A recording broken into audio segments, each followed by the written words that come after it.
ఓం నమ శివాయ. శివ మహాపురాణం 28వ అధ్యాయం. కుమారభట్టు. ఒకానొక సమయంలో భారతదేశం అంతటా బౌద్ధ మతము వ్యాప్తి చెందినది.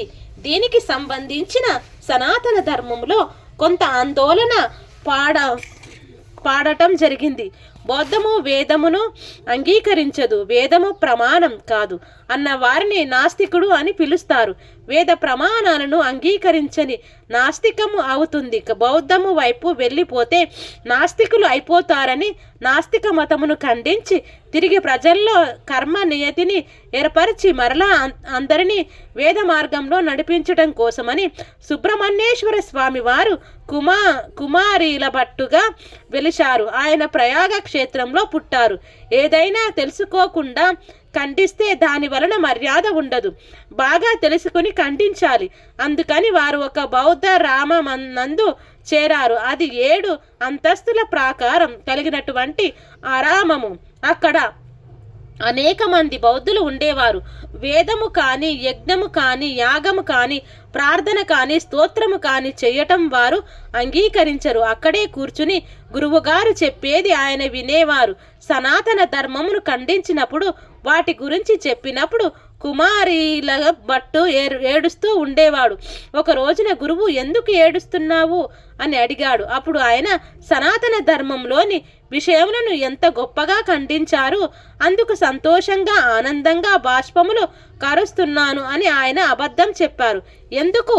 అసలు ఆ మతంలో ఉన్నదేంటో తెలుసుకుంటే తప్ప ఖండించడం కుదరదు. పూర్వం అంటే అటువంటి కర్మనిష్ట ఉండేది. ఇప్పుడు 4 శ్లోకములు 2 పద్యములు చదవటం రాకపోయినా, అసలు అవతల మతంలో గొప్పతనం ఏమి ఉన్నదో తెలియకపోయినా, అవతల మతానికి ఉన్న ప్రస్థానత్రయం అంటే ఏమిటే తెలియకపోయినా అవతల మతం మీద దుమ్మెత్తి పోసేయవచ్చు. అంతటి హీనస్థితికి మనం దిగజారిపోయాము. ఇది కలియుగం కదా. కానీ కుమారభట్టి అటువంటి వాడు కాదు. విషయమును తెలుసుకొని ఏది చెడో దానిని మాత్రమే ఖండించాలని అనుకున్నాడు. ఇలా అనుకుని గురువు గారి దగ్గర నేర్చుకుంటున్నాడు. బాగా నేర్చుకున్న తర్వాత ఆయన ఉద్దేశమును శిష్యులు గురువులు కనిపెట్టారు. ఈయన బౌద్ధుడు కాదు, ఈయన బ్రాహ్మణుడు. ఈయన సనాతన ధర్మం నందు మక్కువ ఉన్నవాడు. వేదం అంటే చాలా ప్రీతి కలిగిన వాడు. ఈయన కేవలం మన మతం గురించి తెలుసుకోవడానికి మనలో చేరాడు. కుశాగ్ర బుద్ధి కనుక ఈ వేళల్లో రేపో మనతో వాదానికి దిగుతాడు. అప్పుడు మనం ఈయనకు తట్టుకోవడం కష్టం. కాబట్టి ఈయన ఈ స్థితిని పొందక ముందే ఈయనను చంపేస్తే గొడవ వదిలిపోతుంది అని అనుకున్నారు. ఆయన్ను మాటల్లో పెట్టి 7వ అంతస్తుకి తీసుకెళ్లారు. ఒక కిటికీ దగ్గర నిలబెట్టి ఆయనతో మాట్లాడుతుండగా కొందరు వెనుక నుంచి వచ్చి ఆయన 2 కాళ్ళు ఎత్తేసి ఆయన్ని పైనుంచి కిందకు తోసేశారు. అప్పుడు కుమారీల భట్టు కింద పడిపోతూ ఆయన ఒక శ్లోకం చెప్పారు. వేదమే ప్రమాణం అయితే సనాతన ధర్మం సత్యం అయితే, వేదములలో చెప్పబడినవన్నీ సత్యములే అయితే అది అనుష్ఠించవలసిన మతం అయితే నేను కింద పడినప్పుడు మరణించకుందును గాక అని దాని అర్థం. 7 అంతస్తుల నుండి కింద పడిపోయిన ఆయనను ఏమీ అవలేదు. కానీ కంట్లో ఒక రాయి గుచ్చుకుని నెత్తురు వచ్చింది. ఆయన వెంటనే వేదమాతను ప్రార్థన చేసి, నువ్వు ప్రమాణం అయితే నేను మరణించకూడదు అని నేను అన్నాను. ఇప్పుడు నేను మరణించలేదు, బతికాను. నువ్వు ప్రమాణమని నిరూపించావు. చాలా సంతోషం. కానీ ఈ రాయి నా కంట్లో ఎందుకు గుచ్చుకోవాలి అని అడిగాడు. మనకి పురాణాలలో అశరీరవాణి పలికింది అని తరచుగా చెప్తుంటారు. అశరీరవాణి అంటే వేదం. ఇప్పుడు వేదం అశరీరవాణి అయి పలికింది. వేదములు మొట్టమొదట ఈశ్వరుడు ఋషులకు చెప్పాడు. ఏ రూపము లేకుండా వారికి వినపడేటట్లుగా వాళ్ళ చెవిలో చెప్పాడు. అది అప్పటి నుంచి వినబడుతూ గురువు దగ్గర శిష్యుడు అలా వింటూ వెళ్ళింది. కాబట్టి దానికి శృతి అని పేరు వచ్చింది. వింటూ స్వరం తెలుసుకొని పలికారు కనుక దానికి శృతి అని పేరు వచ్చింది. కాబట్టి మనకు శృతి ప్రమాణం. అటువంటి శృతి ప్రమాణం అయితే చావకూడదని నేను అనినప్పుడు నేను చావలేదు, కానీ నా కంటికి ఎందుకు దెబ్బ తగిలింది అని ఆయన అడిగాడు. అలా అడిగితే అశరీరవాణి వేదము అంది, నీవు పైనుండి కింద పడితే ఎప్పుడు వేదమే ప్రమాణం అయితే అంటూ పడ్డావు.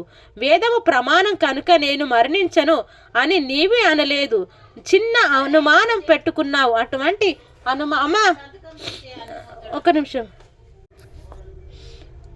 కుమారభట్టుని కంటికి దెబ్బ తగిలింది, కానీ వేదము ప్రమాణం అయ్యింది. అప్పటి నుంచి మరలా అందరూ కర్మానుష్ఠానం, యజ్ఞము, యాగము, దానము ఇవన్నీ మళ్ళీ మొదలుపెట్టారు. కానీ శంకర భగవత్పాదుల అంశ కుమారీల భట్ట కన్నా కొంచెం పై స్థాయి వాళ్ళకి కర్మయందు కొంచెం కోరిక ఉండటం, కోరిక తీరకపోతే కోపం రావటం లాంటివి ఉంటాయి. ముందు కర్మ నిలబడితే వెనక జ్ఞానం వస్తుంది. ఎంత గొప్ప కుమారుల భట్టుకు కర్మ నిలబెట్టవలసి వచ్చినప్పుడు కంటి వెంట అప్పుడప్పుడు నీళ్లు వచ్చాయి. అదే శంకరాచార్యుల వారు అయితే జ్ఞానంలో ఉంటారు. ఆయన బ్రహ్మజ్ఞాని. తలకాయను ఇచ్చేస్తారా అని కాపాలిని అడిగితే తీసుకుపో అన్నాడు. అందుకే బ్రహ్మజ్ఞాని స్థాయికి చూసి ఈశ్వరుడు కూడా పొంగిపోతాడు. బ్రహ్మజ్ఞాని కన్నా గొప్ప స్థాయి ఇంకా సనాతన ధర్మం నందు లేదు. కుమారీల భట్టు కర్మ గురించి వ్యాప్తి చేశాడు కనుక జ్ఞాన మార్గం గొప్పది అని చెప్పడానికి శంకరాచార్యుల వారు ఆయన దగ్గరికి వచ్చారు. కానీ అప్పటికే కుమారీల భట్ట తుషాగ్ని ప్రవేశం చేశారు. తుషాగ్ని అంటే ఊకకును పెద్ద రాశిగా పోసుకొని ఆ ఊకను అంటిస్తారు. ఊకకు ఉండే లక్షణం ఏమిటంటే అది గబగబా కాలిపోతూ తుషాగ్నిలో నిప్పు సెగ మెల్లమెల్లగా కింద నుంచి అంటుకుంటూ వచ్చింది. అందు వేడి పుడుతుంది, సెగ పుడుతుంది, ఒళ్ళు వడికిపోతుంది. తర్వాత కిందకు వస్తుంది. తర్వాత పాదములు, మోకాళ్ళు, తొడలు అన్నీ కాలిపోతుంటాయి. ఎంత కాలిపోతుంటే భూతిలోకి అంత దిగిపోతూ ఉంటారు. ఎంత దిగిపోతుంటే అంత కాలుస్తూ ఉంటుంది. కాల్చి కాల్చి చివరకు ప్రమాదమైన అవయవములన్నీ గుండె మొదలగునవి కాలిపోతుంటే వరకు ఆ ఒళ్ళు కాలిపోతున్న బాధ అనుభవించవలసిందే. ఈ విధంగా క్రింద నుంచి పైకి కాలుస్తూనే ఉంటుంది. కదలకుండా కూర్చొని తుషాగ్నిలో ఆయన కాలిపోతున్నారు. ఆ సమయంలో శంకరాచార్యుల వారు వచ్చారు. వచ్చి, అయ్యో, మీరు ఎందుకు ఇలా కాలిపోతున్నారు? ఎందుకు మీరు ఈ పని చేయవలసి వచ్చింది? నేను మిమ్మల్ని కర్మ మార్గం నుండి జ్ఞాన మార్గంలోకి తెప్పడానికి వచ్చాను అని చెప్పారు. అప్పుడు కుమారీల భట్టు, నేను తెలిసి చేసిన తెలియక చేసిన గురువుల పట్ల అపచారం చేశాను. బౌద్ధము సనాతన ధర్మమును అంగీకరించనిస్తా నాస్తిక మతం కావచ్చు, కానీ ఇప్పుడు నేను సనాతన ధర్మ ప్రచారం కోసం, బౌద్ధ మతంలో ఉన్న రహస్యాలు తెలుసుకోవడం కోసం, వాటిని ఖండించడం కోసం గురువుల దగ్గర శిష్యుడిగా చేసి వాటిని నేర్చుకున్నాను. ఇలా గురువు దగ్గర వినకూడదు, వీటిని విన్నాను కనుక దానికి ఈ శరీరం తుషాగ్నిలో కాలిపోవడం ఒకటే సరియైన ప్రాయశ్చిత్తం. అందుచేత దీనిని ఇలా కాల్చేస్తున్నాను అన్నారు. ఆయన ఎంతటి మహాత్ముడో చూడండి. నిష్ఠతో ఉన్నవాడు కాబట్టి ఆ కర్మనిష్టకే శరీరం వదిలేశాడు.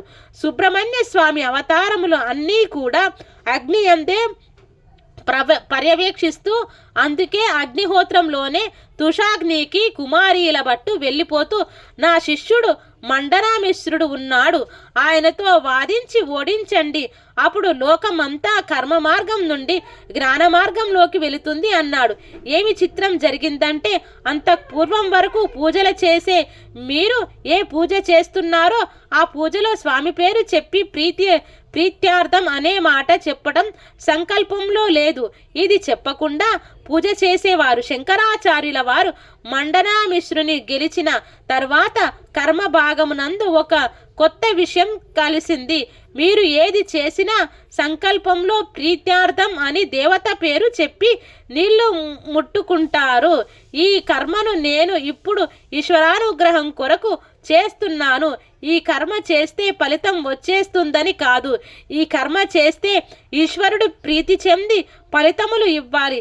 ఈశ్వరముఖంగా ఫలితం రావాలన్న జ్ఞానమును అంకురింపజేయడానికి సంకల్పమును శంకరాచార్యుల వారే ఇక్కడ మార్చారు. మండన మిశ్రుడు ఓడిపోయిన తర్వాత నుండి అలా మారింది కనుక తుషాగ్ని ప్రవేశం చేసిన గొప్ప అవతారం కుమారీల భట్టు అవతారం. ఆయన అవతారం రాబట్టి మనకి సనాతన ధర్మం మరలా నిలబడే అవకాశం ఈ లోకమునందు కలిగింది. అంతటి మహోత్కృష్టమైన అవతారం కుమారీల భట్టు అవతారం. ఎప్పుడెప్పుడు వేదం చేత ప్రతిపాదింపబడిన బ్రహ్మమును గూర్చిన ఆలోచన యందు వైక్లభ్యము కలుగుతుందో, వేదము ప్రమాణం కాదనే ఆలోచనను ప్రబలుతాయో అప్పుడు ముందుగా సుబ్రహ్మణ్యేశ్వరుడే అవతరిస్తూ ఉంటాడు. రాక్షసులను సంహరించడం ఆయనకేమి పెద్ద విషయం కాదు. లోకమునకు వైదికమైన మార్గమును ప్రభావం